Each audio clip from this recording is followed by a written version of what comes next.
Today I'm in the wood shop, need to mill up some other stock, some thick oak, by taking one pass with that table saw blade all the way up.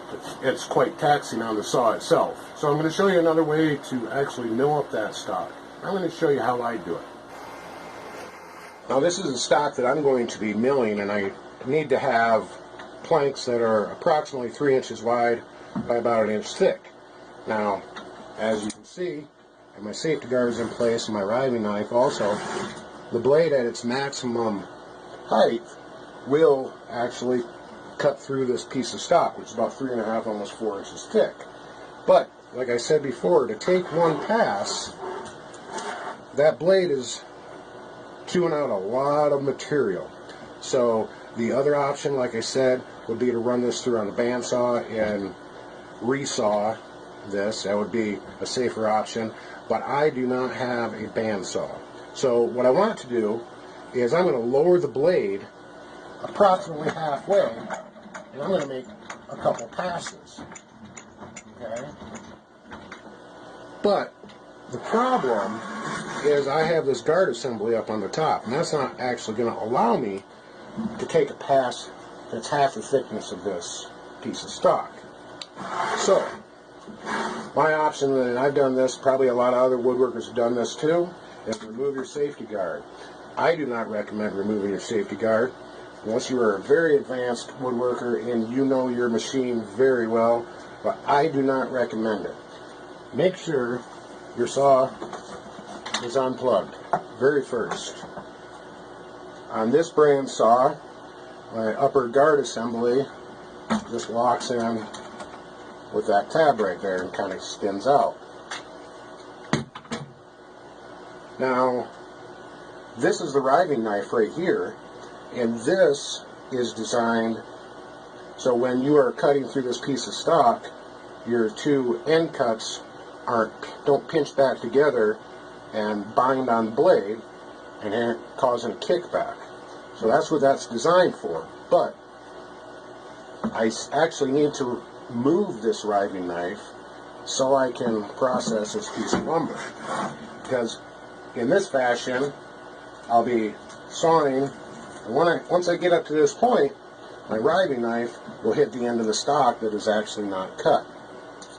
So on this particular model, this is what we do. Remember, the saw is unplugged, and always be cautious even around non-spinning blades. You have carbide teeth. I've cut myself so many times changing blades or actually moving the riving knife. Now, this riving knife has 3 positions, and it is locked in place with a cam type lever, which I should be able to put a picture-in-picture right there of that, its operation. It rotates approximately 90 degrees, and then your riving knife is loose. And note these 2 hole positions right here, and these 2 hole positions right here. Those are your 2 other positions for your riving knife. What I recommend is never removing your riving knife completely or lowering it down to the last position. I will just lower it down to this position. Down here inside the saw, there's corresponding pegs that will line up on your riving knife. Again, be careful doing this, nicking your fingertips, and also you don't want the riving knife touching the carbide teeth, because you could actually nick the teeth too. So then I will just move that cam into its locked position again, and now the riving knife is just below the top of the blade now. So reinstall your throat insert, make sure it's locked completely, and now what I am able to do is run this piece of oak through at multiple depths, and note that the riving knife will be lower than the top of the blade. So in this instance, because it is quite a hardwood, I'll make multiple passes, probably 4 to 6 passes. I'll go about 3/4 of an inch deep, run it all the way through, flip my log end to end, and then go again. Take consecutive passes until you have the top of your blade just past the halfway point. Always wear your safety glasses and always use push sticks.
So there you have it, guys. Now I have a more manageable piece of stock that I can use to rip smaller pieces so I can make these boxes. I hope this tip helped you. Remember, I assume no liability for your actions operating your power equipment. This is just how I do it here, and it